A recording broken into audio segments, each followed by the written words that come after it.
Welcome back to clean news Rajasthan. चलिए देखते हैं राजस्थान की 15 फटाफट बड़ी खबरों को। 1.5 साल बाद बदल जाएगा राजस्थान प्रदेश कांग्रेस का पता। मानसरोवर में नए दफ्तर का निर्माण शुरू।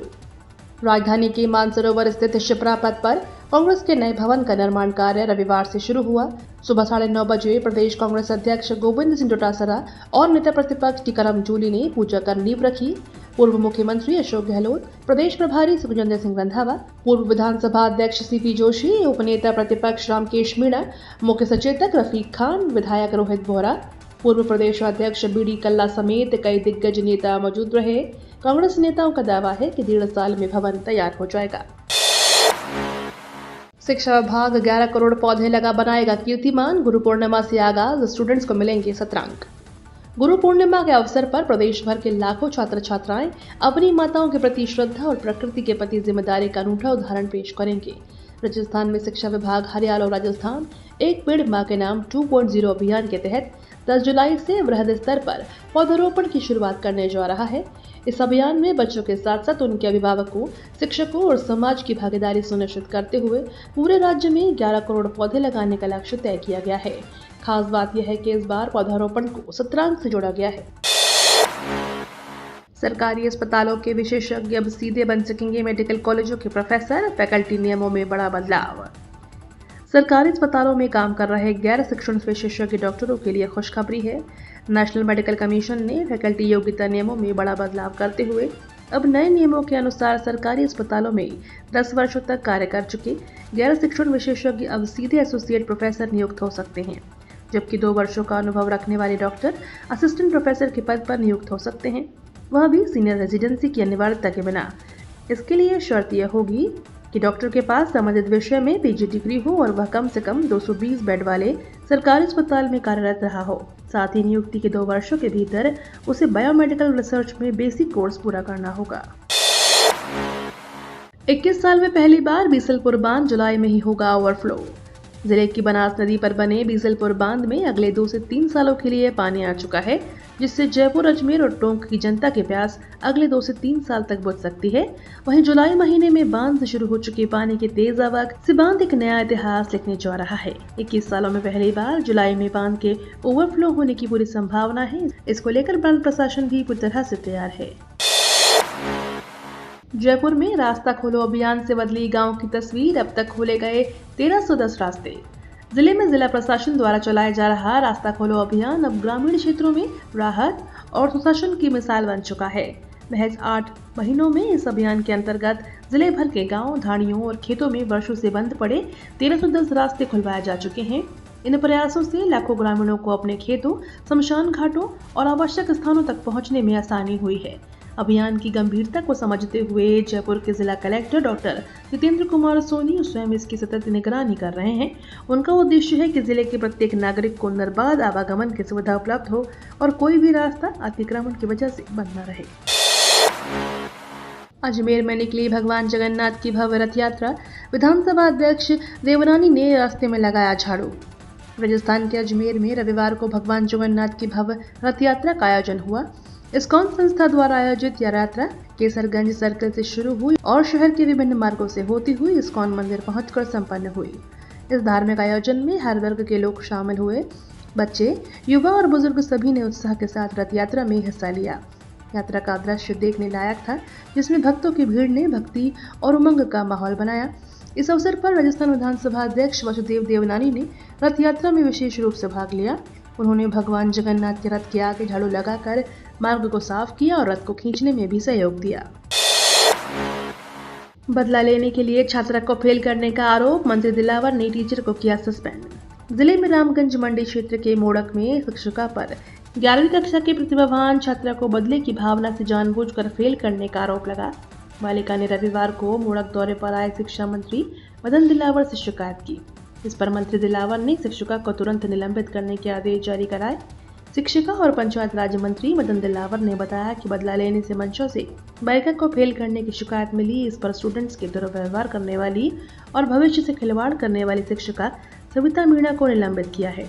मंत्री मोहल्ला बैठक भाग लेने मोड़क आए थे, तब मोड़क के राज्य की उच्च माध्यमिक विद्यालय की छात्रा आयुषी कुमावत ने उनसे शिकायत की।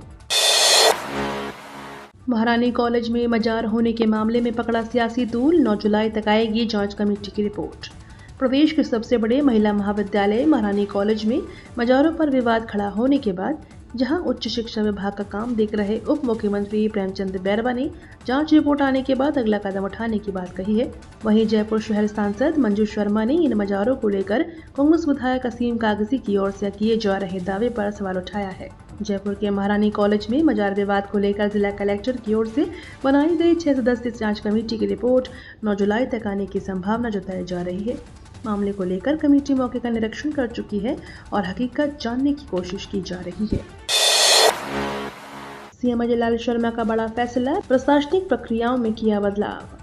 मुख्यमंत्री विजय लाल शर्मा के निर्देश पर विकास कार्यों को तेज रफ्तार देने के लिए प्रशासनिक प्रक्रियाओं में बड़ा बदलाव किया गया है। अब टेंडर की प्रक्रिया पूरी होने के बाद फाइलों को वित्त विभाग में पुनः भेजने की आवश्यकता नहीं होगी। इससे न केवल आवश्यक देरी खत्म होगी बल्कि कार्यों की लागत और समय की भी बचत होगी। सरकार ने तय किया है कि कार्यकारी विभाग अब निविदा प्रक्रिया पूरी होने के बाद सीधे करारादेश जारी कर सकेंगे। उन्हें प्रशासनिक और वित्तीय स्वीकृति के लिए दोबारा वित्त विभाग को प्रस्ताव नहीं भेजना होगा। यह बदलाव पिछली सरकार उस व्यवस्था को खत्म करता है जिसमें विभागों को पहले सैद्धांतिक स्वीकृति मिलती थी और फिर दोबारा पूरी फाइल भेजनी पड़ती थी। राजस्थान पुलिस में बड़े फेरबदल की तैयारी, डीजीपी नियुक्ति के बाद प्रशासनिक हलचल तेज। राजस्थान में डीजीपी पद पर आईपीएस अधिकारी राजीव कुमार शर्मा की नियुक्ति के बाद अब पुलिस महकमे में बड़ा प्रशासनिक फेरबदल होने की संभावना जताई जा रही है। सूत्रों के मुताबिक राज्य सरकार जल्द ही वरिष्ठ आईपीएस अधिकारियों की नई पदस्थापनाएं और तबादलों की सूची को अंतिम रूप दे सकती है। सूत्रों का कहना है कि मुख्यमंत्री विजय लाल शर्मा और नवनियुक्त डीजीपी राजीव कुमार शर्मा के बीच संभावित बैठक के बाद इस प्रक्रिया में तेजी आने की उम्मीद है। मन्नत पूरी हुई तो सांवलिया सेठ को दिया चांदी का पेट्रोल पंप। राजस्थान के चित्तौड़गढ़ में मेवाड़ के प्रसिद्ध कृष्ण धाम श्री सांवलिया सेठ के दरबार में भक्त अपनी श्रद्धा और सामर्थ्य के अनुसार अपनी मनोकामनाएं मानते हैं।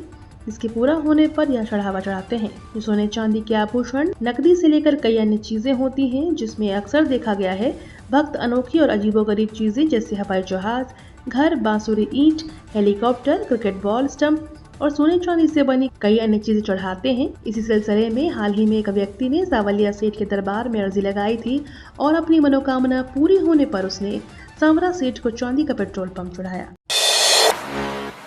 राजा मानसिंह प्रथम की छतरियों में पहली बार श्रद्धांजलि सभा, करणी सेना ने लिया ये संकल्प। पूर्व राजा मानसिंह प्रथम की 411वीं पुण्यतिथि के अवसर पर इतिहास में पहली बार आमेर के मेहंदी का बास स्थित उनकी छतरियों में श्रद्धांजलि सभा का आयोजन किया गया। रविवार शाम को आयोजित इस कार्यक्रम में श्री राजपूत करणी सेना की ओर से राजा मानसिंह को श्रद्धांजलि दी गई। कार्यक्रम में श्री राजपूत करणी सेना के राष्ट्रीय अध्यक्ष महिपाल सिंह मकराना ने कहा कि मानसिंह के योगदान को भुलाया नहीं जा सकता। उन्होंने बताया कि हर एक हिंदू मठ पर लहराने वाला पचरंगा झंडा राजा मानसिंह की ही देन है। वे न सिर्फ एक धर्म रक्षक थे बल्कि एक भी युद्ध न हारने वाले अपराजय योद्धा भी थे। उन्होंने अफगानिस्तान और काबुल जैसे क्षेत्रों में भी विजय प्राप्त की थी। कॉल फॉरवर्ड के जरिए ठगी का शिकार बना रहे साइबर अपराधी। साइबर अपराधी लोगों का अपना शिकार बनाने के लिए नित नए तरीके काम में ले रहे हैं। कॉल फॉरवर्डिंग एक्टिवेट करा रहे लोगों को साइबर ठगी का शिकार बनाने के मामले सामने आने के बाद पुलिस मुख्यालय की साइबर विंग ने एक चेतावनी जारी की। इसमें साइबर ठगी की तरकीब के तौर तरीके और बचाव को लेकर आमजन को आगाह किया गया है। इस एडवाइजरी में बताया गया है कि साइबर अपराधी कॉल फॉरवर्डिंग का इस्तेमाल कर लोगों को निशाना बनाते हैं। बैंक खातों से सोशल मीडिया अकाउंट तक पहुंचकर ठगी की वारदात को अंजाम दे सकते हैं। रेलवे में नौकरी पाने का अवसर, 10वीं और ITI पास करें अप्लाई। रेलवे भर्ती सेल ईस्टर्न रेलवे में नौकरी पाने का मन बना रहे युवाओं के लिए बढ़िया मौका है। इसके लिए ईस्टर्न रेलवे ने लेवल 1 और लेवल 2 के तहत विभिन्न पदों को भरने के लिए भर्तियां निकाली हैं। योग्य और उच्च उम्मीदवार जो भी कोई इन पदों के लिए आवेदन करना चाहते हैं वे ईस्टर्न रेलवे की आधिकारिक वेबसाइट पर जाकर ऑनलाइन अप्लाई कर सकते हैं। इन पदों के लिए आवेदन प्रक्रिया 9 जुलाई से शुरू हो रही है। बारिश ने मचाया कोहराम, झुंझुनू में दुकानों में घुसा पानी, श्रीगंगानगर में टूटी छतें। राजस्थान में मानसून की सक्रियता अब तेज होती जा रही है और इसके असर में बीते 24 घंटों में कई जिलों में भारी बारिश दर्ज हुई है। कोटा, डूंगरपुर, प्रतापगढ़, उदयपुर, टोंक और बूंदी जैसे जिलों में मध्यम से तेज बारिश ने जहां गर्मी से राहत दी, तो वहीं कई जगह जल भराव और सड़कों पर बहते पानी ने जनजीवन को भी प्रभावित किया है। कोटा में 95 मिलीमीटर, डूंगरपुर में 90 मिलीमीटर, प्रतापगढ़ में 80 मिलीमीटर, उदयपुर में 75 मिलीमीटर, टोंक में 70 और बूंदी में 65 मिलीमीटर बारिश दर्ज हुई है।